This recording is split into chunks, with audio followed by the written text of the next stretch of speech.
বন্ধুরা, তোমরা কেমন আছো? আশা করি তোমরা খুব ভালো আছো। আমিও খুব ভালো আছি। আজকে তোমাদের আমি গাটি কচুর তরকারি করে দেখাচ্ছি। আর এটা কিন্তু চিংড়ি মাছ আর আলু দিয়েই করছি। দুর্দান্ত খেতে লাগে বন্ধুরা। এরম গাটি কচুর তরকারি তোমরা চিংড়ি মাছ দিয়ে বানিয়ে দেখো, দুর্দান্ত খেতে হয়। দেখো বন্ধুরা, আমার গাটি কচুর নেওয়া হয়ে গেছে। এখানে আলু আছে, এখানে চিংড়ি মাছ আছে। আর এটার মশলা কী বাটবো দেখে নাও। আমার কালো সর্ষে, সাদা সর্ষে আছে, রসুন দেবো, কাঁচা লঙ্কা দেবো আর চাল মগজ একটু দেবো। তোমরা দেখতে থাকো আমি কিভাবে করছি। বন্ধুরা দেখো, আমি কিন্তু চিংড়ি মাছ দিয়ে গাটি কচুর রেসিপি করে দেখাচ্ছি।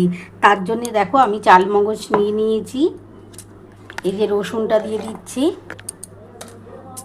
আর এইদিকে দেখো সাদা সর্ষে, কালো সর্ষে দিয়ে দিচ্ছি। আর 4টে কাঁচা লঙ্কা দিলাম। এটা আমি বেটে নিচ্ছি। গাঠি কচু করার জন্য আমি কি কি মশলা দিলাম তোমরা তো দেখিয়ে নিয়েছে। চাল মগজ দিয়েছি, রসুন দিয়েছি, 2 রকম সর্ষে আছে, তার মধ্যে সাদা সর্ষে, কালো সর্ষে আর কাঁচা লঙ্কা। এটা আমি বেটে নিচ্ছি।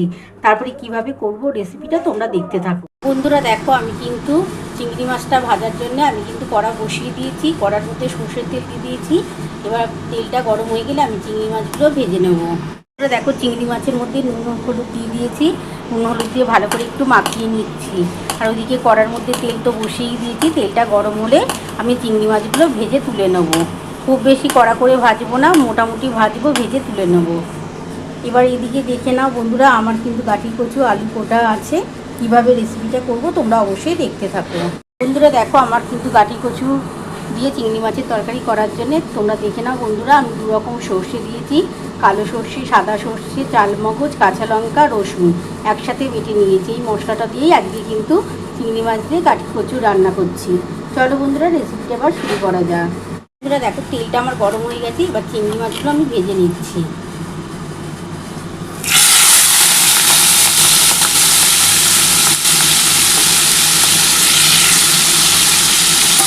চিংড়ি মাছগুলো একটু হালকা করে ভেজে তুলে নেবো। খুব কড়া করে ভাজবো না, তাহলে কিন্তু চিংড়ি মাছের টেস্ট পাওয়া যায় না। একটু হালকা করে ভাজা হলে আমি তুলে নেব। বন্ধুরা দেখো, আমার চিংড়ি মাছটা মোটামুটি ভাজা হয়ে গেছে।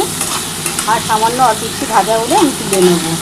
আর এই তেলের মধ্যে আমি প্রথমে কীভাবে করবো তোমরা অবশ্যই দেখতে থাকো। আমি এই তেলের মধ্যে গোটা জিরে ফোড়ন দেবো একটু।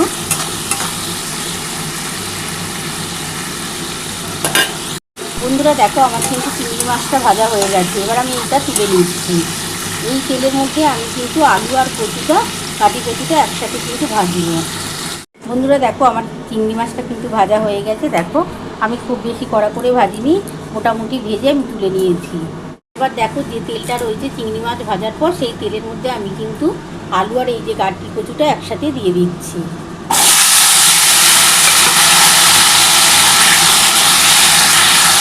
এটা একটু লাল করে ভাজতে হবে বন্ধুরা। আমি কিন্তু একটু ঢাকা দিয়ে ভাজছি, তাহলে খুব তাড়াতাড়ি হয়ে যাবে। তার জন্য কিন্তু একটু ঢাকা দিয়ে ভাজছি। আর গ্যাস কিন্তু আমি জোরে করেই করছি। বন্ধুরা দেখো, আমি ঢাকাটা এবার খুলে দেখি আর কতটা হলো। আমি একটু ঢাকাটা দিয়ে ভাজছি, একটু তাড়াতাড়ি হয়ে যাওয়ার জন্য কিন্তু আমি ঢাকাটা দিয়ে ভাজছি। দেখো কত তাড়াতাড়ি হচ্ছে। আর একটু দেরি হয়ে যাবে, তো একটু তাড়াতাড়ির মধ্যে আছি বন্ধুরা। তার জন্য কিন্তু আমি একটু ঢাকা দিয়েই ভাজলাম। এবার এর মধ্যে আমি কিন্তু নুন দিয়ে দিচ্ছি, হলুদ দিয়ে দিচ্ছি। বন্ধুরা দেখো, আমি কিন্তু ঢাকা দিয়ে কিন্তু গাঠি কচু আর আলুটা একসাথে ভেজে নিয়েছি। এবার এর মধ্যে আমি কিন্তু নুন দিয়ে দিচ্ছি। আমি 1 চামচের মতো নুন দিয়ে দিলাম। 1 চামচ হলুদ দিয়ে দিলাম।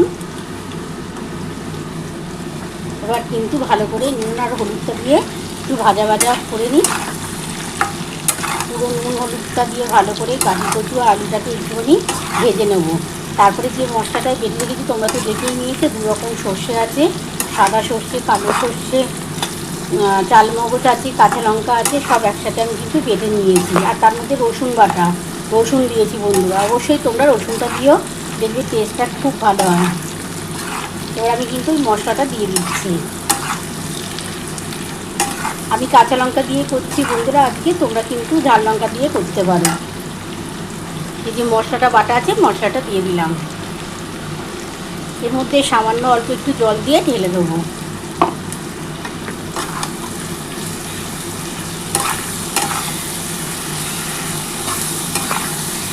এর মধ্যে আমাকে চিনি দিতে লাগবে বন্ধুরা। এর মধ্যে সামান্য অল্প একটু চিনি না দিলে কিন্তু এই রান্নার কোনো টেস্ট পাওয়া যাবে না, কারণ এত সুন্দর রান্না হচ্ছে আর এর মধ্যে একটু চিনি না দিলে কিন্তু ভালো লাগবে না। তার জন্য একটু সামান্য চিনি দেবো। দারুণ খেতে লাগবে বন্ধুরা, এটা একটু মাখা মাখা করবো, দারুণ খেতে হবে। খুব ভালোভাবে একটুখানি কষানো হয়ে গেলে এর মধ্যে আমি চিনি দেবো সামান্য। বন্ধুরা দেখো আমার খুব ভালোভাবে কিন্তু সর্ষে, দু রকম সর্ষে, রসুন, তারপরে চালমগজ, কাঁচা লঙ্কা সব একসাথে বেটে নিয়েছিলাম, সেই মশলাটা দিয়ে খুব ভালোভাবে কিন্তু কষানো হয়ে গেছে। এবার যে মশলার যে জলটা আছে সেই জলটা দিয়ে দিচ্ছি। এই যে দেখো মশলার জলটুকু দিচ্ছি।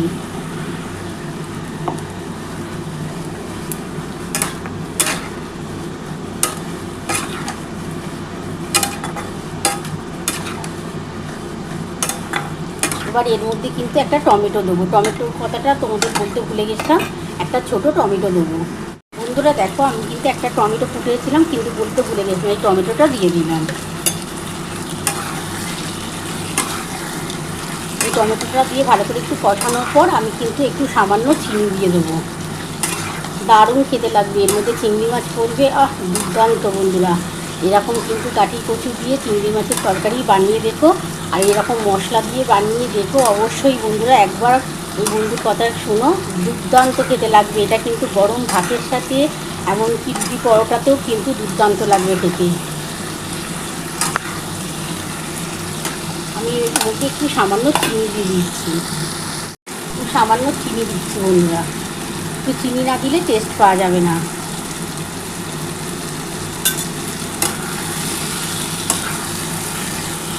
দেখো খুব ভালোভাবে কিন্তু কষানো হয়ে গেছে। টমেটোটা দিয়েছি না, একটুখানি আরেকটু কষিয়ে নিয়ে তার মধ্যে আমি কিন্তু জল দিয়ে দেবো। একটু সামান্য জল এখনই দেবো, দিয়ে চিংড়ি মাছটা দিয়ে ভালো করে একটুখানি কষিয়ে নেবো। তারপরে আর খানিকটা জল দেবো, বাটির মধ্যে, ছোটো বাটির মধ্যে 1 বাটির জল দেবো, দিয়ে আমি কিন্তু ঢাকা দিয়ে দেবো। 10 মিনিট কিন্তু গ্যাস আস্তে করে ঢাকা দিয়ে রাখবো। গ্যাস আস্তে করে ঢাকা দিয়ে দিলে আমার কিন্তু খুব তাড়াতাড়ি হয়ে যাবে। দেখো খুব ভালোভাবে টমেটোটা দিয়ে কষিয়ে নিয়েছি।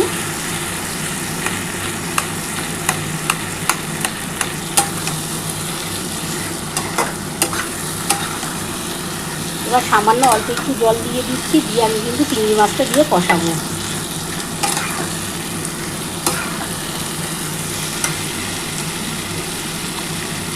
একটু সামান্য জল দিয়ে দিচ্ছি।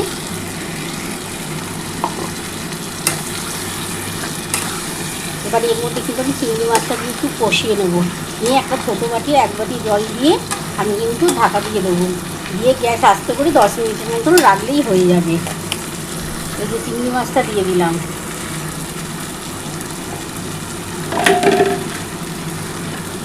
চিংড়ি মাছটা একটুখানি কষিয়ে নিই। একটু চিংড়ি মাছটা দিয়ে এটা কষাবে, দেখবে দারুণ খেতে লাগবে।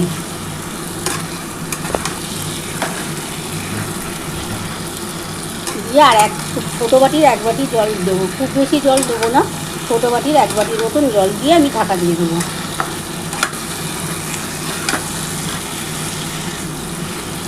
ছোটো বাটির 1 বাটি জল দিয়ে দিচ্ছি, দিয়ে আমি কিন্তু ঢাকা দিয়ে দেবো। বন্ধুরা দেখো আমার কিন্তু ভালোভাবে দেখো চিংড়ি মাছটার সাথে কষানো হয়ে গেছে। এবারে ছোটো বাটির 1 বাটি আমি জল দিয়ে দিচ্ছি।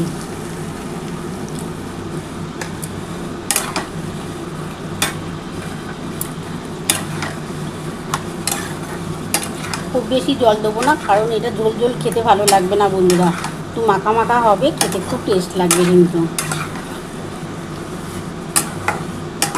আর গ্যাস তো আস্তে করে দেবো বন্ধুরা, দেখবে খুব সুন্দরভাবে হয়ে যাবে, এটা তাড়াতাড়িও হয়ে যাবে, আর গ্যাস আস্তে করে দিলে সেদ্ধটাও তাড়াতাড়ি হয়ে যাবে। এই যে ঢাকাটা দিয়ে দিলাম, আর বন্ধুরা দেখো গ্যাসটা আস্তে করে দিলাম। 10 মিনিট পর আমি ফিরে আসছি।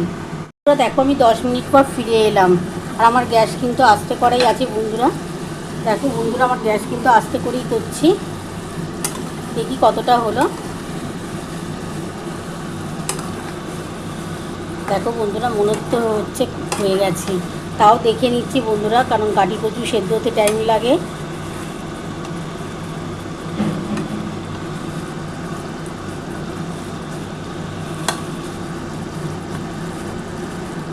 দেখো বন্ধুরা কাঠি কচু সেদ্ধ হয়ে গেছে, কিন্তু খুব ভালোভাবেই সেদ্ধ হয়েছে। দেখো আস্তে করে করলাম বলেই হয়ে গেছে। এই যে দেখো, 10 মিনিট পর আমি ফিরে আসছি। ভেঙে যাচ্ছে। আলুটা দেখে নিচ্ছি, আলু তো হয়েই যাবে কারণ আলুটা তো খুবই নরম আলু। দেখো আলুও সেদ্ধ হয়ে গেছে। এবার একটু গ্যাসটা বাড়িয়ে দিচ্ছি বন্ধুরা, মানে জোরে করে দিলাম গ্যাসটা। এখানে ফুটে গেলে আমি তারপর নামিয়ে নেবো। এরম অবস্থাতেই নাবাচ্ছি বন্ধুরা, এর বেশি ঝোল কিন্তু ভালো লাগবে না।